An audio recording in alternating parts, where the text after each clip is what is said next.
What are you doing? Why bother? He asked irritably. I had to light the stove anyway, she answered with a hint of a smile in her eyes. I can manage.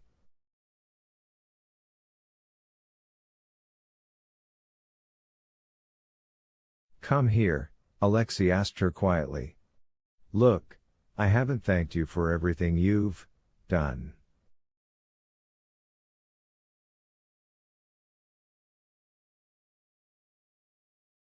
And I don't know how to. He stretched out his hand and took her fingers. As she obediently drew nearer, he kissed her thin wrist twice.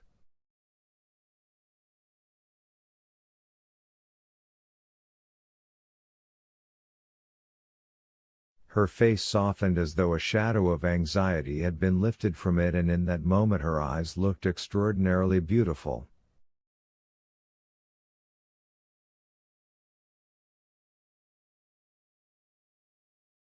If it hadn't been for you, Alexei went on, I would certainly have been killed.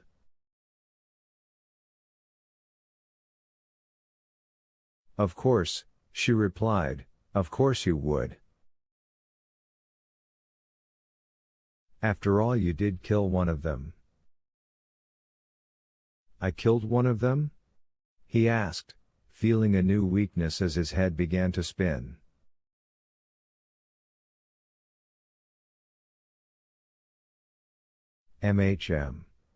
She nodded approvingly and looked at Alexei with a mixture of fear and curiosity.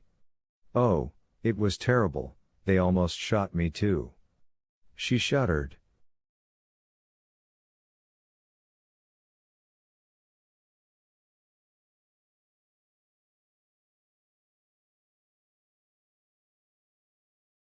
How did I kill him?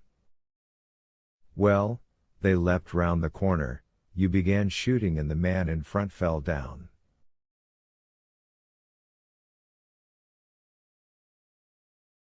Perhaps you just wounded him. Anyway, you were brave. I thought I was going to faint.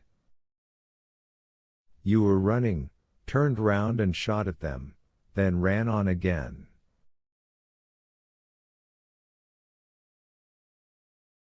What are you, a captain? What made you think I was an officer? Why did you shout officer at me? Her eyes shone. I decided you must be an officer when I saw your badge and your fur cap. Why did you have to take such a risk by wearing your badge? Badge? Oh my God, of course I see now. He remembered the shop bell ringing, the dusty mirror. I ripped off everything else, but had to go and forget my badge.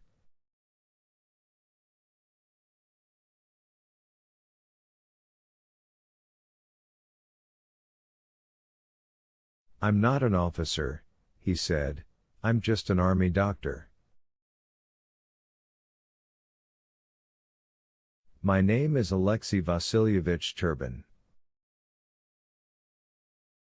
Please tell me, what is your name? I am Julia Alexandrovna Rice. Why are you alone? Her answer was somehow strained and she looked away as she said, my husband's not here at the moment. He went away. And his mother too. I'm alone. After a pause she added, it's cold in here. Brrr. I'll light the stove. Hash. As the logs burned up in the stove, his head ached with growing violence. His wound had stopped hurting him, all the pain was concentrated in his head. It began in his left temple, then spread to the crown of his head and the back of his neck.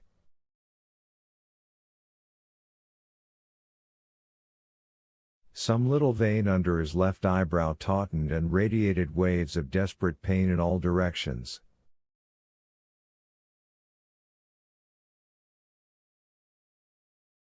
Julia Rice knelt down at the stove and raked the fire with a poker. Alternately opening and closing his eyes in pain, Alexei watched her as she turned her head aside from the heat, screening it with her pale wrist. Her hair seemed to be an indefinite color which at one moment looked ash blonde shot with flame, at the next almost gold, but her eyebrows were as coal black as her eyes.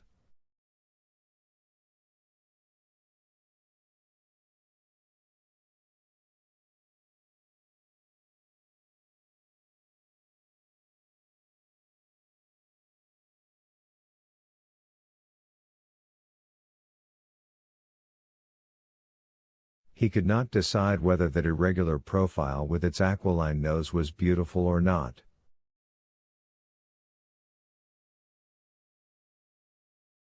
The look in her eyes was a riddle. There was fear, anxiety and perhaps, sensuality. Yes, sensuality. As she sat there lapped in a wave of heat, she was miraculously attractive. She had saved his life. For hours that night, when the heat of the stove had long since died down and burned instead in his head and arm, someone was twisting a red-hot nail into the top of his head and destroying his brain.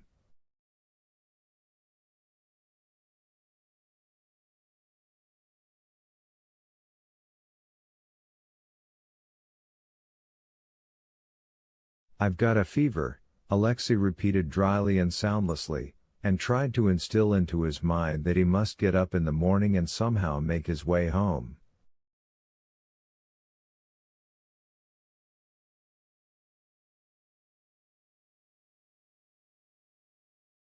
As the nail bored into his brain, it finally drove out his thoughts of Elena, of Nikolka, of home and of Petliura.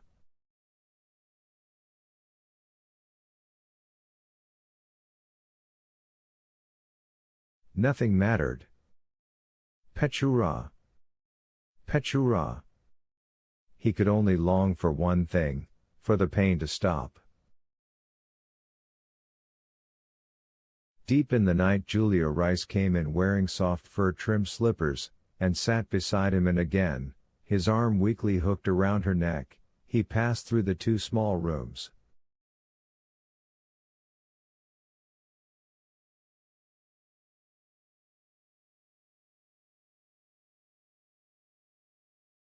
Before this she had gathered her strength and said to him, "Get up, if only you can. Don't pay any attention to me."